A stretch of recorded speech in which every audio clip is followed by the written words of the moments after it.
Mwasise mutya mwenna abatula ku TV Africa anti sawa zilomba ngobye bumale nga yenze omugeye nga bulijjo mugeye jingo kale akuletea program ya Breakfast in Africa ku TV enganzi TV Africa lero lankedde ku machanga nze okupasa sotelera ebintu ebyenjawulo anti kansubire gwa asuze bulungi ali awo era ekintu kiri kimu kwe kumanga oli mulamu kuva kumacha okutokera kumacho ino kwe programming anoga naye ngenda kutambuza nti olunaku okuvira ddala ku kikyobero olidde kumacha kiyongera okubanga kitereza omubiri gwo nobanga onyodde ku kachai nobanga onyodde ku mazzi nobanga olidde ku lyevu ebintu ng'ebyo bisobola okuba nti omubiri gwo biguzaawo bulungi noberanga oli malidadi sana abali eyo abali entebe muli mutya abali wana entebe kajanzi kitugulu kansubire nti namwe muzze okota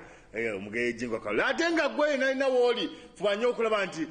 odduka mangu nodda ku computer yo nodda ku laptop yo nodda ku simu yo no subscribing n'ogenda ku TV channel TV Africa anti kasi togenda boti ogenda bugenzi ku TV Africa Uganda obojja kubanga ofuna bulambalamba TV Africa Uganda ate togana kuba nti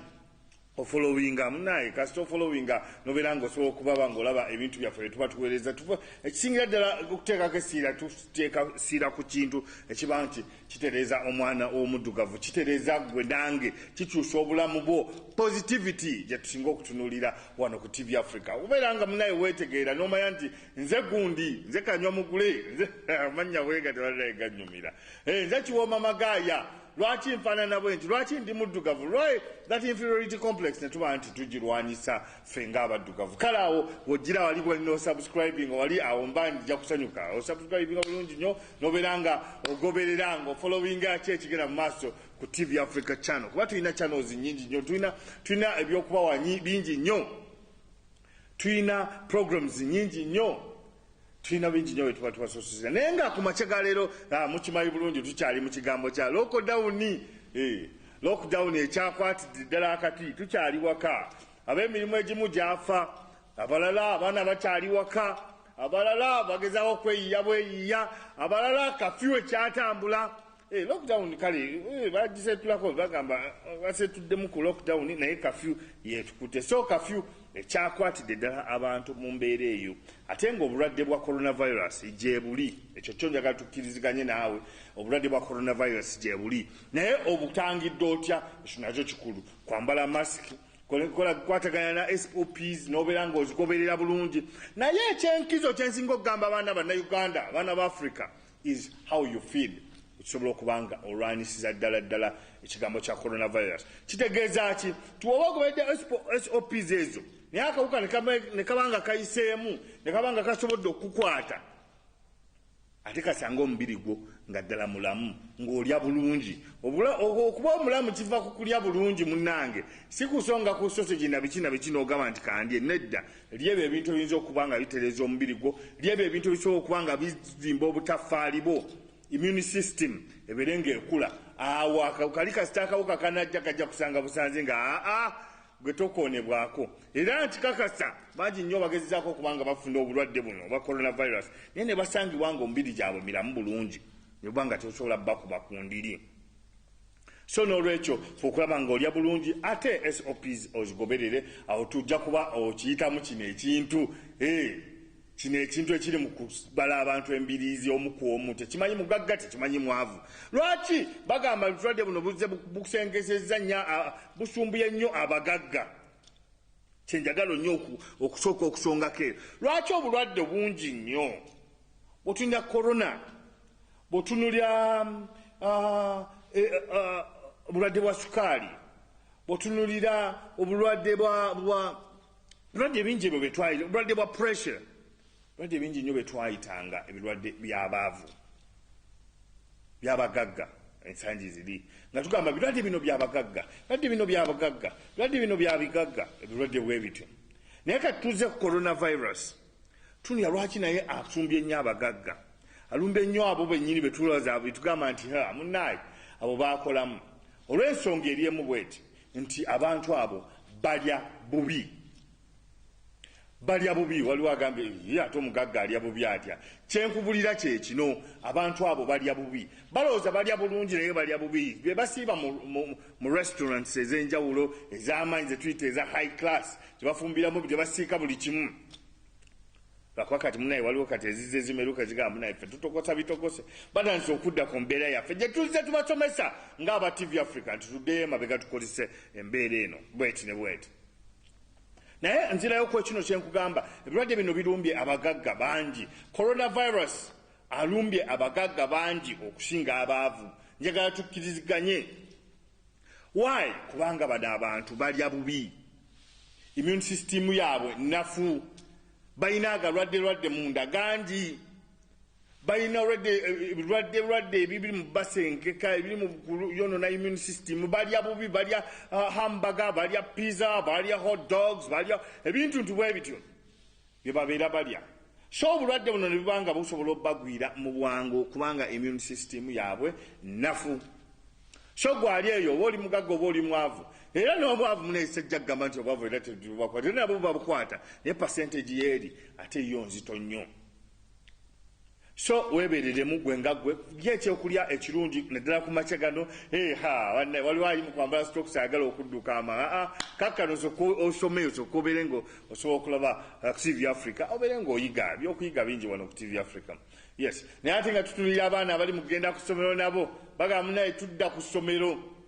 twagala kudda ku ssomero naye twagala kudda ku ssomero mwatunulira pulezidenti waffe Yoweri Kaguta Museveni ebigambo bye yabadde ayogera pulezidenti wa Uganda agamba munaye tutunulira candidate classes n'abo ba semi candidate kino kyabuzabuzizza abantu bangi kwaliwo abaana ababadde mu P5 omwaka gwa 2000 babadde mu P5 kati kitegeeza bazze mu P6 so they call themselves candidates kati abali mu P6 essaawa eno basemi candidate tubagenda kugenda mu P7 aba P7 balina kukola bibuuzo byaki bya P7 ate kugenda mu S1 naye jjukira aba P7 abali mu P7 tebalina kukola bibuuzo byabwe byakamalirizo abali mu P6 bakyali awo abali mu P5 babala omwaka guno 2021 bali mu P6 kali awo embeera awo etabukidde abantu bagamba naye bagamba semi candidate oba yenze oba nedda batunuulira bano abali mu P6 ababadde mu P6 abatenda bakola bibuuzo bibayisa buli wobanga tenda bakola bibuuzo bikuyisa kuzza mu kibiina kirala manya okyali mu kibiina ekyo so tutunulira abali mu P6 n'abali mu P7 embeera bwetyo bweri ate essaawa ya leero ne bagamba munaye bonna abo ababadde batusuubira nti bali mu daycare centers abagamba munaye tulabirira abaana bato abaana ba baby simanyi middle simanyi upper ekiri kisanga Uganda wano baby middle upper abo munaye babaweredde ddala obuugi basigale ewaka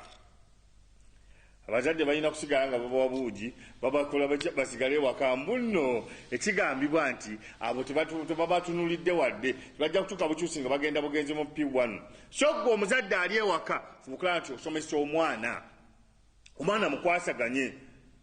musomese asomere ewaka asobola okudda mu P1 kati awo kigenda kuva ku muzadde awo nno ojja okulaba ezekalankana munaye bwe zigenda okwata kubanga gwoba omwana tomukwasaganyiriza waka nga middle simanyi baby ebyo bwe bityo nga tusobodde mukwasaganya waka awo nno ojja mutwala mu P1 ng'asumagira busumagiza ebintu tabitegeera kati oliyo akwasaganyiza omwana we ewaka agenda kuyingira mu P1 nga munnaye ebintu abisobola so essaawa zino bwe tulinda okulabira abazadde okoze otya omwana wo muwadde obudde oyo ali mu classes eza wansi owa baby owaki ne bano abatannaba kutandika betusuubira nti munnaye essaawa yonna bano atugamba nti abaana bayingirewo batandike okusoma naye ate ekisingira ddala obukulu ate mu ekyo bagamba munnaye tetugenda kumala gatta baana nga tunamanya mbeera bwe bali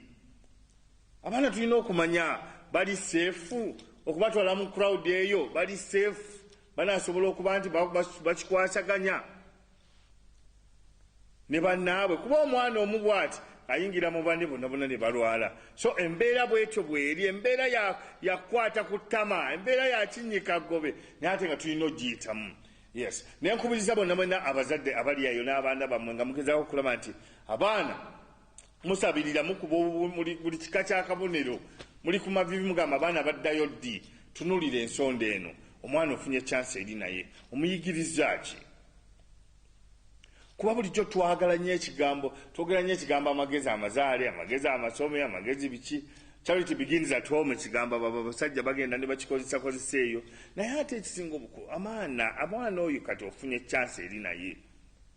omuyigiriza ki kikyayigidde ewaka omukwasaganyiza otya nga tutunulira sakozi zino ategedde olw'obuwangwa bye ategedde ebyennono ategedde waava ategedde engeri gye yeeyisaamu n'abantu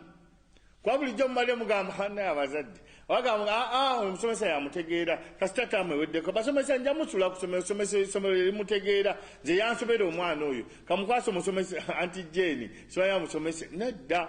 essaawa eno bamukuwadde. How are you going to manage this kid? Kuba wo togenda musuulira community wo olina okuba nti omukwasaganya n'obeera nti okulaba nti ayiga ebintu ebimukwatako ayiga engeri gye bakola emirimu. Abazadde bangi basuulirirawo omuzadde obeera atya ng'oli mubazzi ebbajjiro liri mu maaso ga njuuyo naye ng'omwana takwatangako wadde kulanda tasobola wadde kukozesa landa tasobola wadde kukwata nnyondo okukuba musumaali. It is very bad. It is really time for you to associate with your kids, to groom your kids, to make them know what you're doing, to make them know where you get the money, to make them know where you get the school fees. Move along with your kids. Abaana basobole okutegeera embeera bw'olina okutambula bategeere ekyekiri mu ggwanga bategeetuula nabo ng'edda twakolanga twagala tuddeyo ku roots bwe twatulanga ku muliro ne tuba nga tubuulirira abaana ne tuba nga tusensitizinga abaana ne tuba nga tubabuulira ebintu eby'enjawulo. This time round they have given us our kids tusobole okugroominga Uganda empya Uganda etegeerekeka Uganda ey'ebuwangwa n'ennono. Yessaawa omwana okutambula naye n'omugamba munnaye ebyo bw'obirya bikola bwe biti ebyo bw'obirya bizzaamu omusaayi ekyo bw'okirya kikola because we are Africans. Kikujjako ky'okufulumana omwana wo kumakya n'omugamba bw'onoga kino kijja kuyamba okunya olusuusu olwo bw'onoga kino kijja kukizzaamu omusaayi bw'onoga kino kibi. Have the time, let them enjoy you. Osobola okubabuulira osobola okufuna bondi eyo wakati wo n'omwana naye ate waliwo abaana abatabusa obutabusi n'abaana nabo gyeba kuno okugezesa kw'amaanyi naye katuke tulinemu katono nnyo. Let's have a little break then we can come back. You're still watching TV Africa, the right to know, and it's breakfast in Africa. Wali awo togaana kusubscribinga ogenda bugenzi ku TV Africa Uganda ogenda okulaba ogenda eri mu videos ogenda okanga mugeji ngokalula omulabye konako wali subscribe get to TV Africa obeere ng'ogoberera ng'olaba biki ebigenda mu maaso. Yes, katukobe mu katono ate tuleke tukomewo. Yes, mukulikeyo mukumulako anti yenze omugeji ngokalule nate akomyewo ku TV yo mudiro yo nga ngezaako okulaba nti nkubulira ebibadde mu ggwanga nkubulira ebikwata ku ggwe nange. Yes, mane ngamba abaana munnaye abaana abali ewaka essaawa zino abamu tebamanyi ddi waliddayo abamu bagamba munnaye nga bwokugambye nasare makale baby middle upper naye abasajja ba nasare badde batukolamu ssente baby middle upper zonzina ng'ozisasulira kayino bakiteme bagamba munnaye bajje buzimu P1 abasomesa bagamba munnaye obwavu bugenda tutta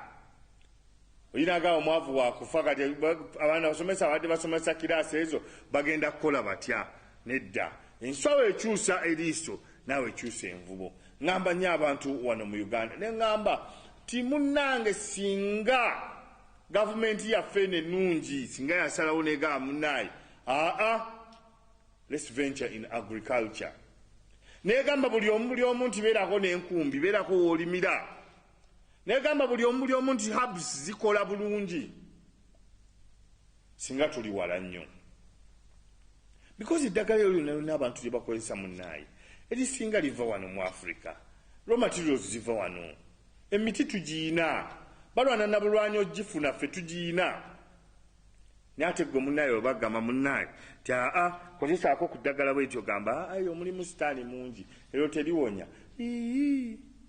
photocopy tesobola kusinga original copy tekisoboka. So gwali eyo nga tugambye nti tudde mu agriculture gwalabe musomesa ogambye munnaye emirimu giganye. Try to venture in agriculture. Lima teri kijanjalo ky'osimba nga kiri kimu yaye nkiteekako ekijanjalo kimu. It will never happen. So kitegeeza kimultiplying. So tugezeeko okulaba nti tusimba. We venture in agriculture. Tuyina ettaka erikyasinza obulungi. Nzijukira lumu bwe natambulako mu nsi ez'Ebulaayi eyo.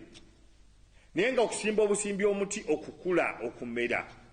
Weekuba mpi bagufukulira bagutaayiza bagukola ki baguwa shedi babeerawo nga balabirira ogwo ate nga gukula bubi. Naye gwe wano asuula ensigo enkya n'okera ku makya omuyembe gukuze. Asuula kedo omala okulya kedo n'osuula ebweru ogera okulaba nga ate omuti gwa kedo gukuze. Why don't we think of agriculture? Twabensi amawanga amalala wegattwegatta naye Uganda yesinga kino. Okusinga bwe tunaasimba ebintu ebitagenda tugasa. Oli naasimba pine n'amujjuza n'asimba biki ebinatuguza. Let's look at how agriculture abayinza okubenefitingiramu. Ate namwe abalina collective abayisobola okwegattagatta mwegatte mulimire ku large scale. Tulabe nti developing Africa and Uganda. Developing Uganda and Africa at large. Tulabe nti ekula mu kigambo kya agriculture ekula mu medicinal herbs. Awo nno tujja kubanga tusobola okubanga twerwanirira. Netumira abo bonna abagezezaako okuba nti muva mu ntobazi mudduka entobazi. Oli yagamba nature will take its course. Si byangu naye nga bonna abagezezaako okulaba muva ku ntobazi abannema abagezezaako okukulwanirira entobazi because gwe weebuuza ekigambo kimu. Why is it that Uganda is branded as the food basket of Africa? Why is it that Uganda is branded to be the pearl of Africa? Ozi amawanga amalala gonna tegaaliwo. Uganda yokka ye yaliwo by that time. Waliwo Kenya, waliwo Tanzania, waliwo Rwanda, waliwo byonna mu mawanga gaaliwo. Naye eno ne bagigamba munnaye pearl of Africa. Kitegeeza tulina ekinyuzi, tulina ekyenjawulo. So at least tutundiye ekyenjawulo ye tulina. Ne korona ono osanga teyandituzinze. N'ebirwadde byandituzinze singa tubadde tulya bulungi ate nga tukozesa bulungi what we have as nature. So mwebale kubanga mulaba anti akadde kandiridde empinga mwebale kubanga mulaba TV Africa, the right to know. I think a breakfast in Africa ye program buli omu gye yettanira. Yes. Ssaabasajja awangaale n'abagereka agerekera Obuganda. Mbadde Mugejingo Kalule weeraba.